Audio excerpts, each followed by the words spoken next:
Bismillah.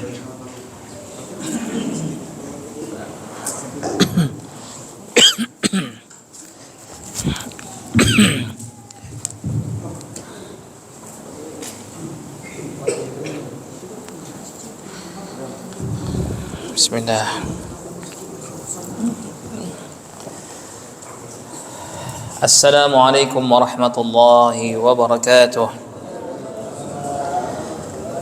Bismillahirrahmanirrahim. Alhamdulillah. Alhamdulillahi wa kafa. Wa sallallahu wa sallama ala abdihi al-mustafa wa habibihi al-mujtaba wa ala alihi wa sahbihi al-kirami syurafa wa man tabi'ahum bi ihsanin ila yaumil wafah. Subhanaka la ilma lana illa ma 'allamtana innaka antal alimul hakim. Rabbi shrah li sadri wa yassir li amri wahlul 'uqdatam min lisani yafqahu qawli, amma ba'd.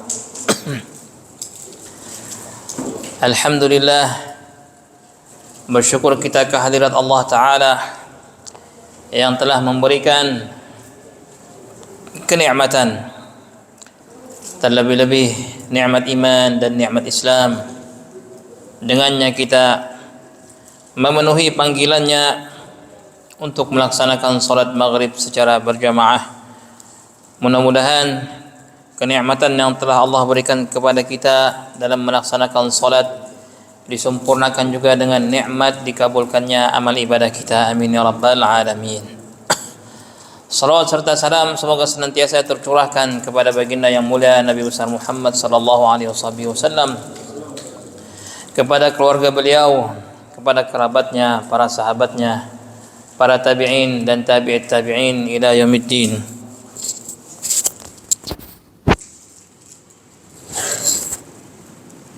Alhamdulillah yang masih memberikan kesempatan kepada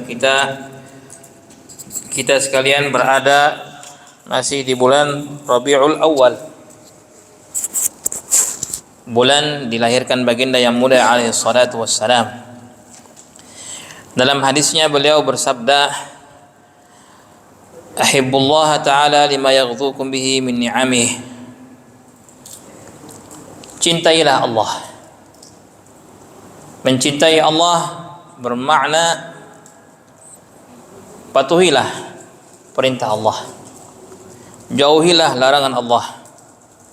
Ahibbullah bermakna undanglah mahabbah Allah dengan mengerjakan hal-hal yang mendatangkan ridha dan mahabbah Allah Ta'ala. Lima yaghdukum bihi min ni'amih, karena Allah Ta'ala adalah zat yang memberikan nikmat kepada kalian. Kesehatan, umur, kecukupan, makanan, semua datang daripada Allah Subhanahu wa Ta'ala. Maka cintailah Allah, syukurilah Allah atas pemberian segala nikmat yang Allah berikan kepada kita. Kemudian Nabi menyebutkan dalam hadisnya, di antara nikmat terbesar yang Allah berikan kepada kita adalah wa ahibbuni lihubbillah, dan cintailah Allah dan cintailah aku, kata Rasulullah, karena Allah Ta'ala. Dari sekian banyak nikmat yang Allah berikan kepada manusia, nikmat yang global, bahkan globalnya bukan hanya satu zaman, bukan hanya suatu umat, bahkan kenikmatan tersebut telah memberikan berkat sampai pada umat-umat terdahulu. Apakah nikmat terbesar tersebut? Nikmat wujudnya Rasulullah sallallahu alaihi wasallam. Yang mana Allah telah berfirman dalam Al-Qur'anul Karim, wa idh akhadallahu mitsaqan nabiy. Allah telah mengambil janji pada nabi-nabi terdahulu. Apa yang Allah Ta'ala berjanji dengan para nabi-nabi terdahulu, mengambil janji mereka untuk apa? Untuk menghormati dan memuliakan Muhammad bin Abdullah. Walaupun datangnya di penghulu daripada nabi-nabi, penutup dari para nabi-nabi, tetapi nabi-nabi terdahulu telah diambil janji oleh Allah Ta'ala untuk menceritakan pada umatnya, untuk memuliakan umat, untuk memuliakan Nabi besar Muhammad sallallahu alaihi wasallam. Maka inilah kemuliaan Rasulullah sallallahu alaihi wasallam yang dalam hadisnya tadi beliau mengatakan wa hibbuni lihubbillah. Cintailah aku karena Allah taala. Lihubbillah, karena kecintaan pada Allah. Kecintaan Allah Subhanahu wa taala itu akan bertajalli ataupun dijelmakan ke alam nyata ini melalui cinta Allah taala kepada baginda yang mulia sallallahu alaihi wasallam. Bahkan kita pernah mendengar para arifin billah mengatakan satu dzarrah dari mahabbah Allah apabila diberikan kepada seorang hamba, begitu hebatnya itu hamba tersebut bisa akan mencair. Dalam suatu riwayat kalau tidak salah di zaman Nabi Musa alaihissalatu wassalam, seseorang telah meminta kepada beliau, wahai Nabi Musa, engkau kalimullah, engkau nabi yang langsung berbicara dengan Allah, tolong mohonkan pada Allah agar supaya memberikan padaku satu dzarrah daripada mahabbahnya Allah, satu dzarrah daripada mahabbahnya Allah taala. Maka Nabi Musa pun berdoa, dikabulkan oleh Allah. Setelah dikabulkan oleh Allah, satu dzarrah, kita tahu ya satu dzarrah, kalau sebagian ulama mengatakan itu sebesar atom yang tak bisa dilihat dengan mata kepala kita telanjang seperti ini, harus dengan mikroskop dengan pembesar yang sekian berapa kali, itu baru namanya dzarrah. Ada yang mentafsirkan makna dzarrah, kalaulah sinar matahari menembus jendela kita maka nampaklah bayang-bayang seperti debu, itulah dzarrah. Maka sebesar dzarrah yang dimintakan, diharapkan dan dimohon oleh seorang hamba tadi melalui doa Sayyidina Musa, ketika diberikan Allah, dikabulkan Allah doa tersebut, maka hamba tersebut gelisah. Apa makna gelisah di sini? Hatinya tidak mampu untuk menampung dan menyangga betapa hebat dan besarnya mahabbah daripada Allah.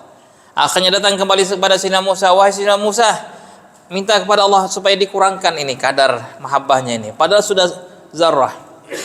Maka dilaporkan oleh Sayyidina Musa, maka Allah Ta'ala berfirman kepada Sayyidina Musa, wahai Musa, tahukah engkau yang aku berikan kepada si fulan itu bukan dzarrah? 1000 orang sepertinya telah meminta hal yang sama, satu dzarrah ku bagi kepada 1000 orang, itulah bagian darinya. Subhanallah, itu pun sudah gelisah, seolah-olah hampir tidak mampu untuk menampung dan menyambut mahabbah daripada Allah Ta'ala. Maka dalam alam nyata ini, mahabbah Allah Ta'ala kepada makhluknya itu pertama diberikan kepada baginda yang mulia Nabi besar Muhammad sallallahu alaihi wasallam, yang dengannya terpancarlah daripada mahabbah Allah Subhanahu wa taala kepada makhluknya. Wa hibbuni lihubbillah, kata Rasulullah, cintailah aku dengan cinta kalian pada Allah taala. Wa ahibbu ahli baiti lihubbi, dan cintailah ahli baitku, kata Rasulullah, karena aku, karena cintaku. Kalau kalian betul mencintai aku, cintailah ahli baitku. Ataupun sesungguhnya aku mencintai ahli baitku, maka cinta kalian pada mereka itu pada hakikatnya cinta kepadaku, kata Rasulullah SAW. Sehingga alim ulama menyebutkan, terutama ahli hadis, bahwasanya seperti inilah martabah seseorang apabila ingin mendapatkan hakikat mahabbah pada Allah, mencintai orang-orang yang dicintai oleh Rasulullah, sampailah dia mahabbah kepada Rasulullah, dan mahabbah Rasulullah akan membawa dia kepada mahabbah kepada Allah Ta'ala.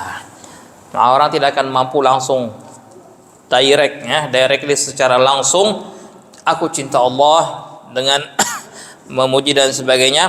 Dia harus melalui daripada tahapan-tahapan tersebut sehingga akan sampailah daripada peringkat mahabbah mencintai Allah Subhanahu wa taala, mencintai orang-orang yang ada di sekeliling Rasulullah sallallahu alaihi wasallam, mencintai para sahabat-sahabatnya, mencintai daripada keluarganya, karena Rasulullah sallallahu alaihi wasallam adalah orang yang memiliki nasab yang termulia.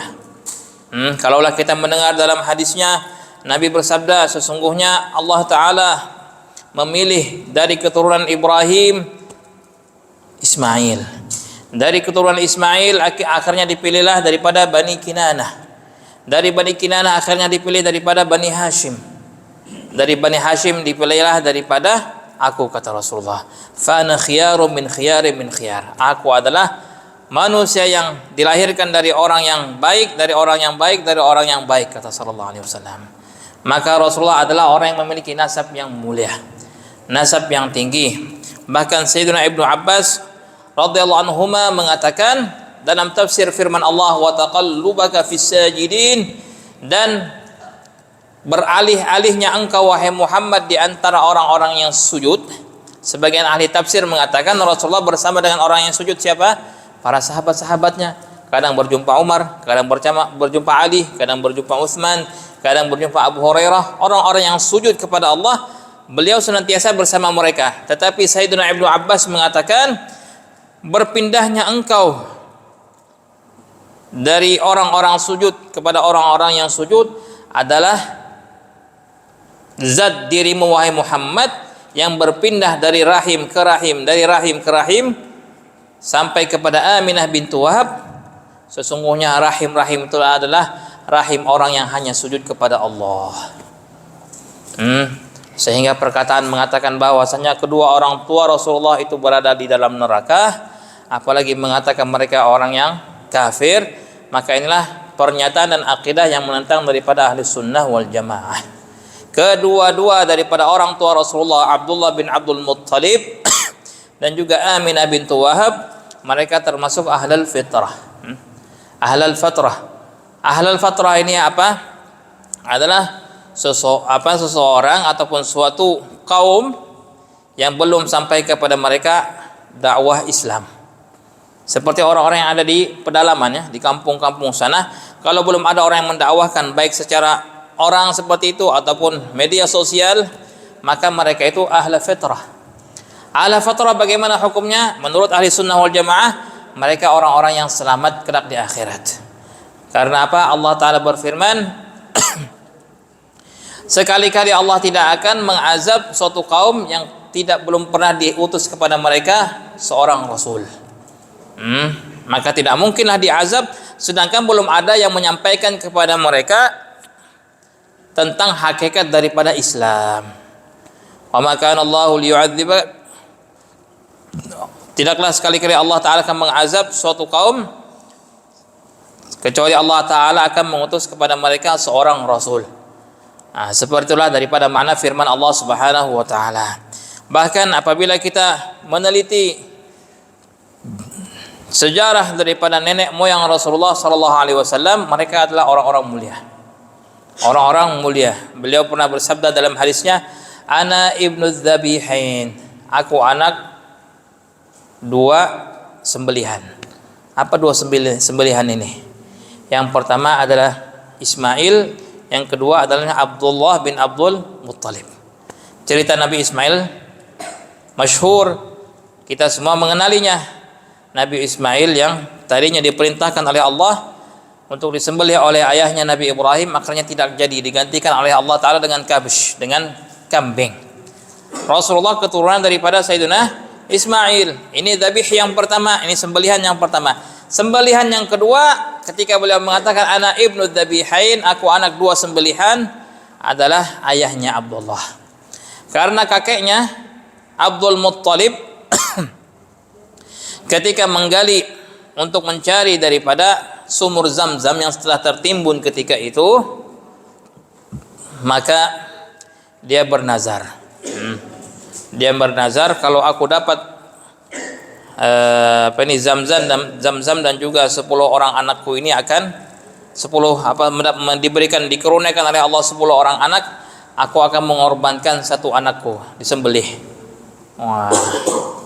Maka betul, akhirnya pun terpenuhi, mendapatkan 10 orang anak.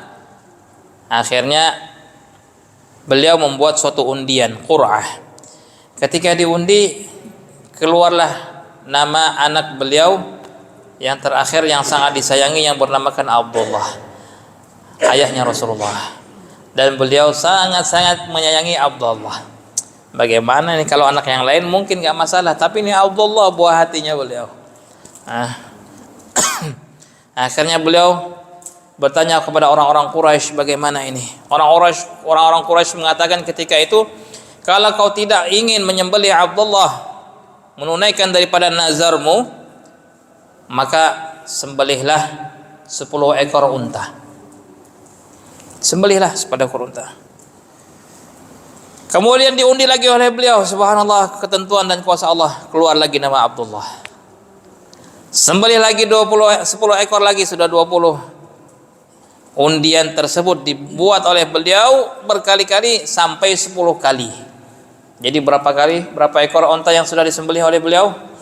100 kali. Sehingga alim ulama fuqaha mengatakan Abdul Muttalib orang pertama kali yang menyunnahkan daripada pembayaran diyah dalam kisos 100 ekor unta. Karena apa? Karena beliau ingin keluar daripada nazar dan janjinya, ingin menyembelih anaknya.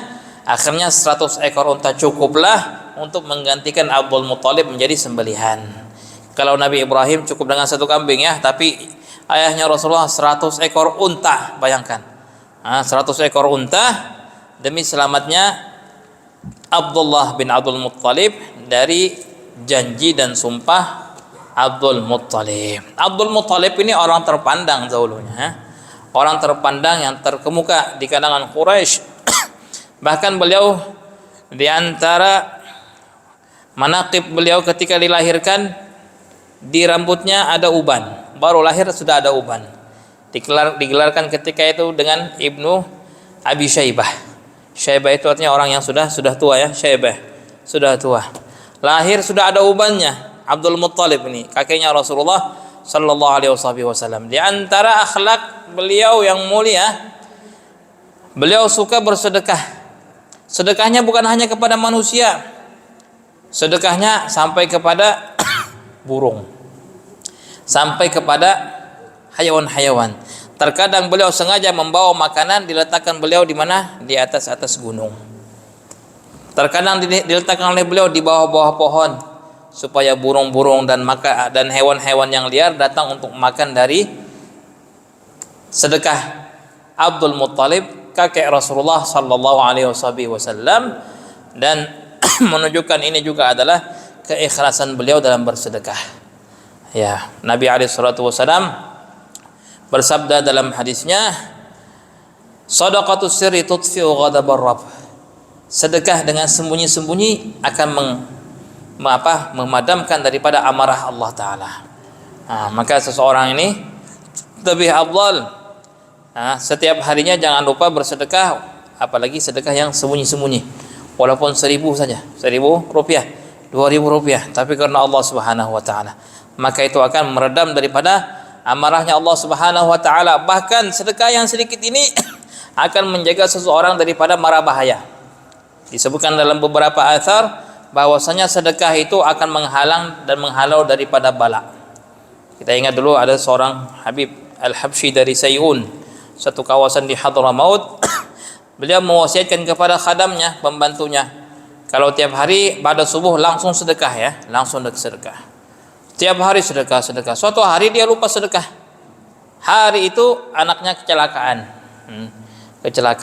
Ketika kecelakaan langsung ayahnya tanya pembantunya, hari ini sudah sedekah? Lupa bib katanya.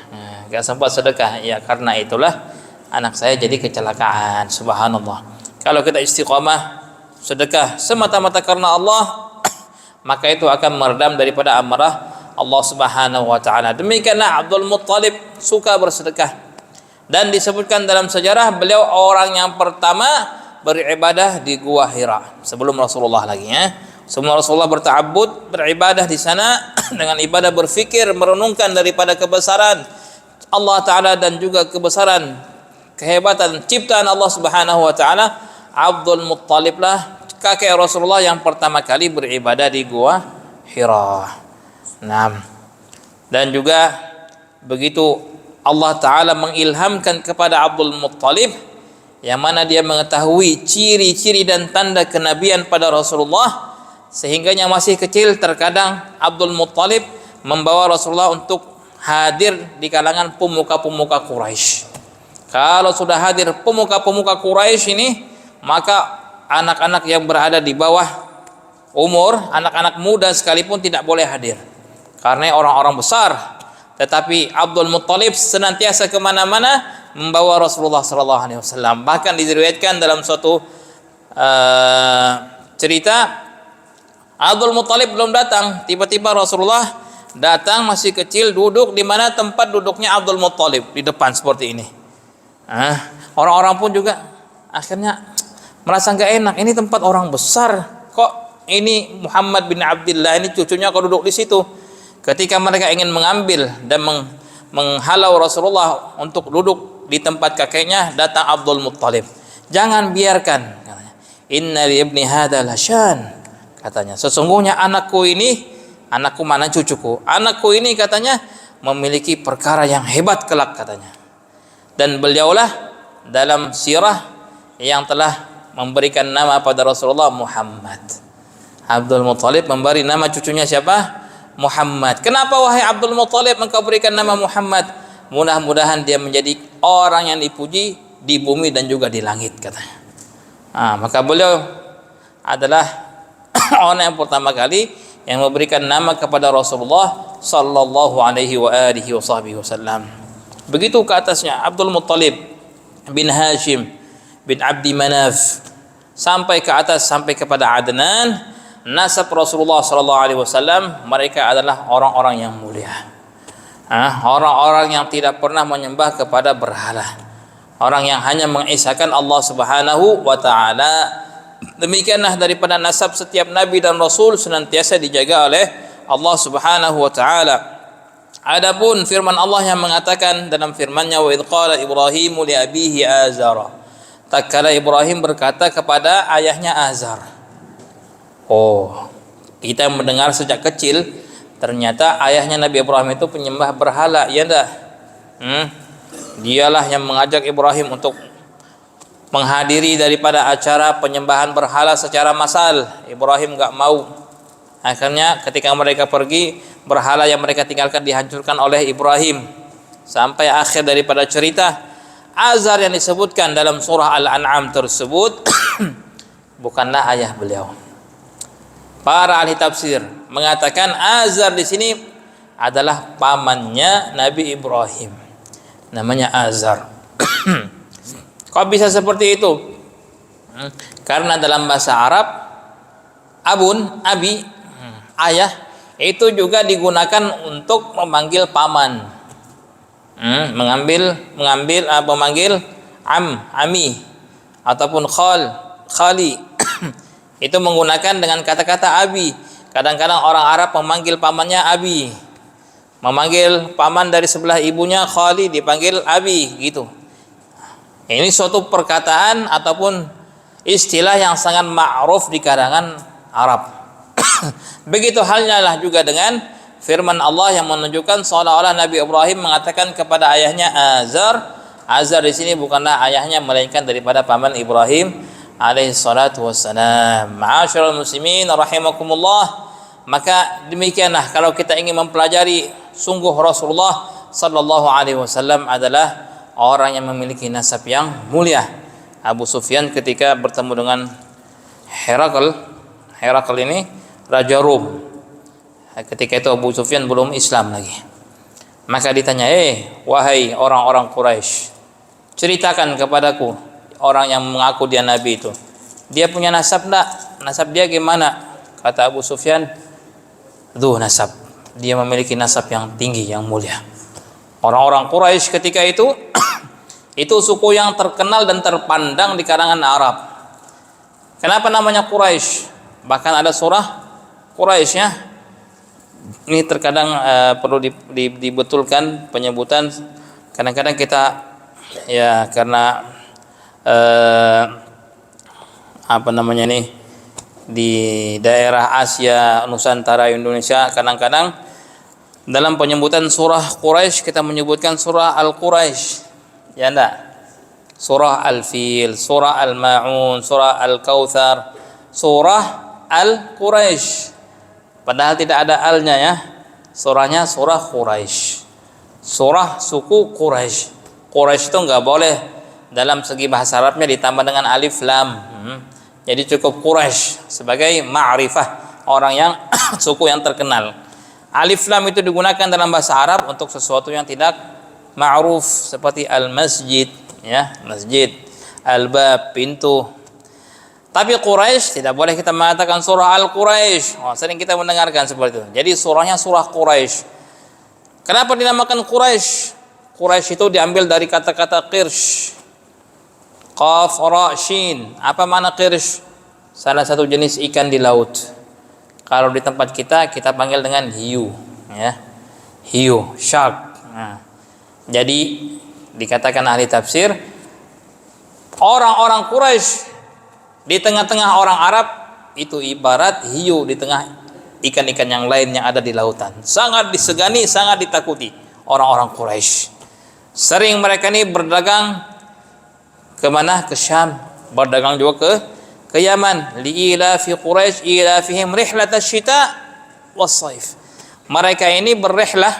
Rihlah di sini adalah membawa hasil dagangan mereka syita di musim dingin. Kemana? Ke Syam. Was-saif, musim panas, kemana pergi? Ke Yaman. Seperti itulah orang-orang Quraisy terdahulu, sehingga mereka ini disegani. Maka Rasulullah SAW dilahirkan daripada suku yang terpandang tersebut, suku Quraisy. Sallallahu alaihi wasallam. Maka Rasulullah SAW, kalaulah kita melihat ke atasnya, sungguhlah beliau ini nasab orang-orang yang mulia, begitu juga lah setelahnya. Dalam hadisnya beliau mengatakan, Fatimatu bid'atum minni. Fatimah, anakku, kata Rasulullah, adalah penggalan dan bagian dari jiwaku. Kemudian Nabi bersabda, Fatimatu bid'atum minni yughbiduni ma yughbiduha, akan membuat aku marah apa-apa yang membuat dia marah. Yang membuat marah Sayyidatuna Fatimah, maka seolah-olah dia ini membuat marah Rasulullah sallallahu alaihi wasallam. Dalam hadis yang lain Nabi mengatakan, aku telah meninggalkan kepada kalian dua perkara, kalau kalian berpegang teguh dengannya, kalian akan selamat. Dalam riwayat Nabi bersabda, kitabullah wa sunnati, firman Allah dan sunnahku. Dalam riwayat yang lain, kitabullah wa itratu ahli baiti, firman Allah dan juga keturunan daripada keluargaku, kata Rasulullah. Harus kita menta'zim mereka, mencintai mereka, bahkan tidak akan sempurna iman kita melainkan kita cinta kepada Rasulullah dan zuriat Nabi sallallahu alaihi wasallam yang telah diberikan kelebihan oleh Allah Subhanahu wa taala. Subhanallah, di mana tempat kita belajar di Hadramaut, yang mana telah banyak menaruh jasa kepada masyarakat, bahkan penduduk yang berada di kawasan Asia Tenggara, terlebih khusus Nusantara, Indonesia, Malaysia. Keislaman nenek moyang kita terdahulu itu asbab daripada orang-orang yang telah berhijrah, berdakwah dari Hadramaut, kemudian datang ke Gujarat, kemudian datang ke tanah Jawa, ke tanah Melaka di Malaysia, yang kita kenal hari ini dengan Wali Songo. 9 wali yang telah berdakwah dengan wasilah berdagang. Ini juga perlu dibetulkan ini. Kadang-kadang orang mengatakan mereka datang berdagang sambil dakwah. Bukan sambil dakwah. Mereka tujuannya berdakwah, membawa Islam, cahaya Islam sambil dagang. Karena Islam itu ya'lu wa la yu'la alaih. Islam itu tinggi, di atas, tidak akan ada lebih lagi di atasnya. Mereka datang ingin menyebarkan Islam, maka dengan hanya beberapa orang saja, bagaimana hasilnya sekarang? Indonesia adalah negara terbesar Islamnya sedunia. Sebegitulah harus dicamkan dan harus diyakinkan oleh setiap para pendai, orang yang berdakwah. Janganlah suka menunggu hasil. Hasil nggak perlu ditunggu 1-2 tahun akan nampak. Mereka berdakwah berabad-abad tahun yang lalu, bahkan dalam tarikh menyebutkan di zaman Khalifah Sayyidina Utsman, Islam itu sudah ada di negara Indonesia. Dalam beberapa tarikh zaman terdahulu sampai sekarang, kalau dibandingkan berapakah keislaman orang terdahulu di zaman mereka, di zaman Wali Songo, tetapi subhanallah, keikhlasan mereka dalam berdakwah, keikhlasan mereka dalam berjuang, berinfakkan harta di jalan Allah, sehingga kesan dari dakwah mereka itu sampai hari ini.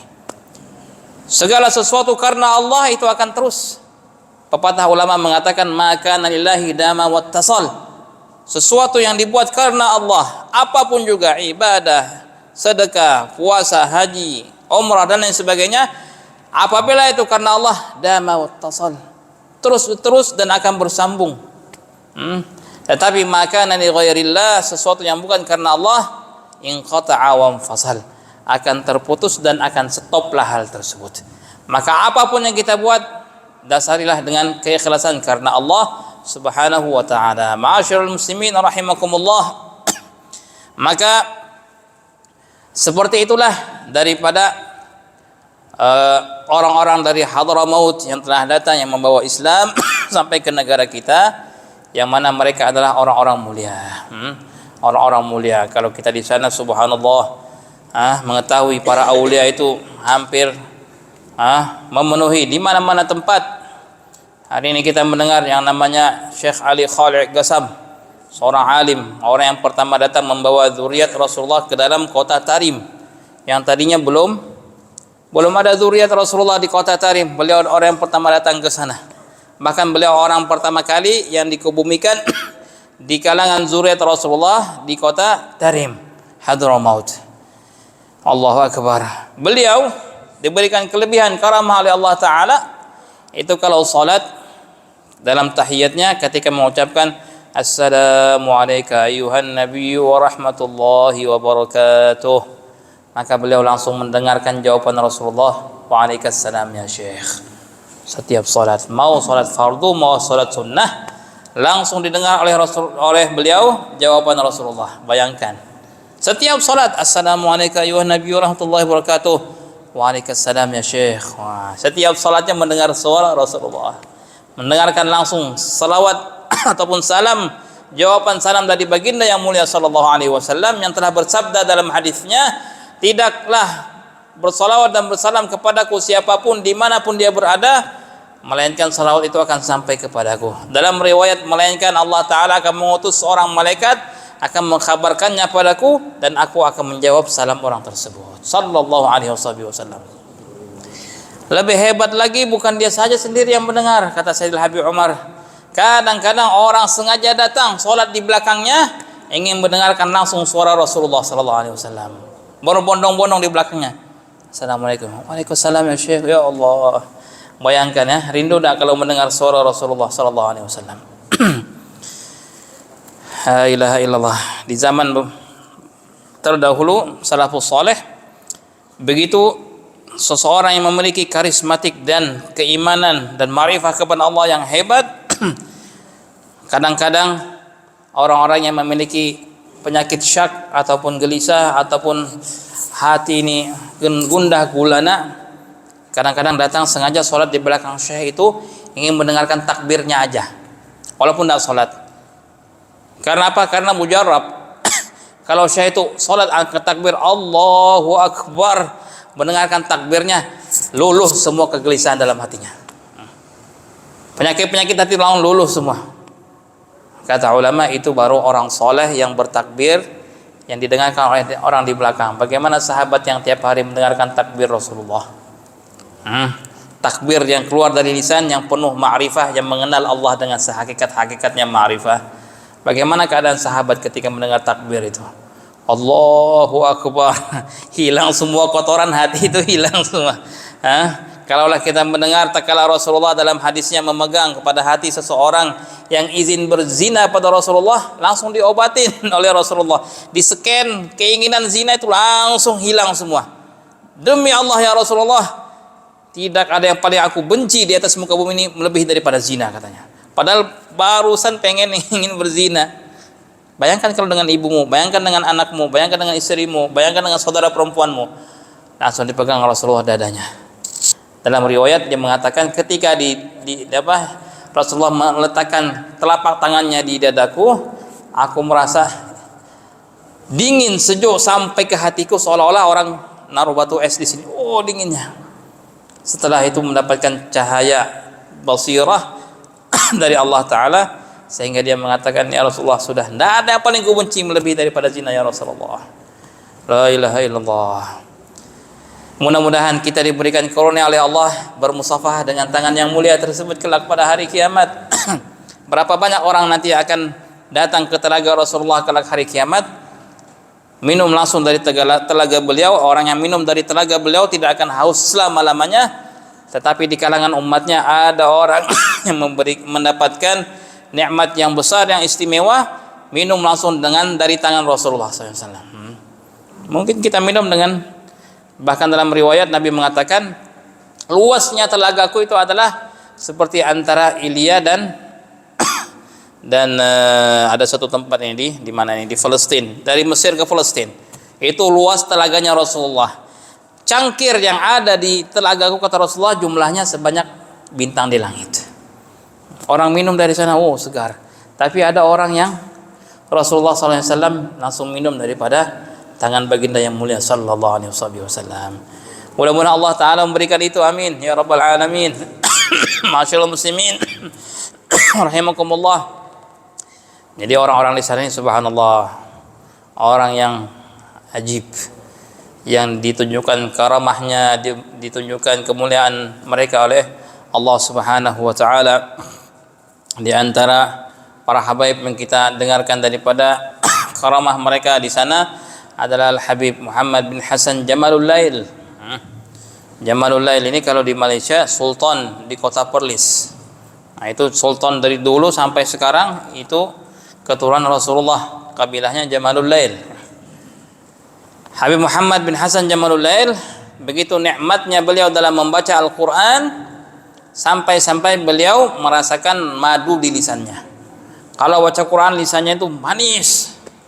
Maka beliau mengatakan, kalau bulan Ramadan saya nggak baca Quran di siang hari, malam baru baca. Saya khawatir kalau saya baca Quran di siang hari saya nggak merasa lapar, katanya. Tidak ada hikmah puasa nanti, karena rasa madu lisannya. Akhirnya nggak lapar, kenyang terus. Masya Allah. Ini Habib Muhammad bin Hasan Jamalul Lail. Masih banyak daripada para aulia yang mana Allah memberikan kelebihan pada diri mereka. Habib Abdurrahman As-Segaf, jadnya para ahli segaf di mana-mana tempat ini. Beliau subhanallah begitu hebat daripada ibadahnya. Dalam sehari beliau mengkhatamkan Quran 8 kali khatam. 4 kali siang, 4 kali malam. Jangan hanya menyangka kita, oh ini orang memiliki karamat, kelebihan, kehebatan. Kehebatan mereka dibarengi juga dengan ibadah. Bayangkan sampai 4 kali khatam, siang hari 4 kali khatam, malam hari. Imam Nawawi dalam kitab beliau Tibyan, ini bukan sesuatu yang mustahil apabila seseorang dipandang dari 2 hal. Yang pertama, apabila seseorang melakukan suatu aktivitas, suatu pekerjaan rutin, itu terkadang sudah terbiasa dan cepat, akhirnya dalam waktu yang singkat terselesainya dah. Kalau kita bayangkan, oh satu khatam satu harinya enggak mampu. Kadang-kadang aku khatam 7 hari, 10 hari. Ini 4 kali. Ya, kita jarang baca Quran. Tapi orang ketika baca Quran terus, akhirnya hal tersebut menjadi mudah. Dan yang kedua, kata Imam Nawawi, adalah keberkahan waktu yang diberikan pada Allah. Kalaulah Rasulullah, bayangkan waktu Mi'raj ke Palestina, naik ke langit pertama, melihat ini, melihat itu, melihat surga, melihat neraka, ketemu ini, ketemu itu dalam satu malam. Kata ahli sirah, Rasulullah kembali ke Makkah, itu tempat tidur Rasulullah masih hangat lagi. Gimana kalau kita duduk, bangun, kembali, kira-kira masih hangatnya itu berapa menit? Begitulah kejadian Isra Mi'raj. Sangat ringkas. Karena apa? Keberkahan waktu yang diberikan oleh Allah Subhanahu wa taala. La ilaha illallah. Begitu hebatnya beliau, setiap waktunya suka berzikir pada Allah. Suatu ketika ini Habib Abdurrahman As-Segaf, apabila pembantunya datang masuk ke dalam kamar beliau suatu hari, menyapu, terdengar orang berzikir. Subhanallah, subhanallah, la ilaha illallah, la ilaha illallah. Siapa ini? Habib enggak ada di dalam ini. Dicari enggak ada. Dicari sumber suara, ternyata jubahnya yang berzikir. Oh, kaget ya. Jubahnya berzikir. Subhanallah. Ini bukan sesuatu yang mustahil lah. Makanan bertasbih di tangan Rasulullah. Batu bertasbih di tangan Rasulullah sallallahu alaihi wasallam. Benda padat itu memiliki syuur, memiliki perasaan. Nabi mengatakan, Uhudun yuhibbuna wa nuhibbuh. Jabal Uhud, bukit Uhud itu adalah gunung yang cinta pada kita, kita cinta pada gunung itu, kata Rasulullah.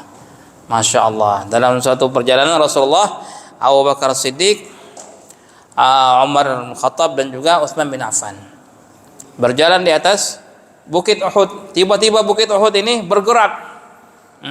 Dalam beberapa riwayat ahli sirah mengatakan bergetarnya dan bergegarnya bukit Uhud ketika itu adalah gembira karena Rasulullah berjalan di atasnya.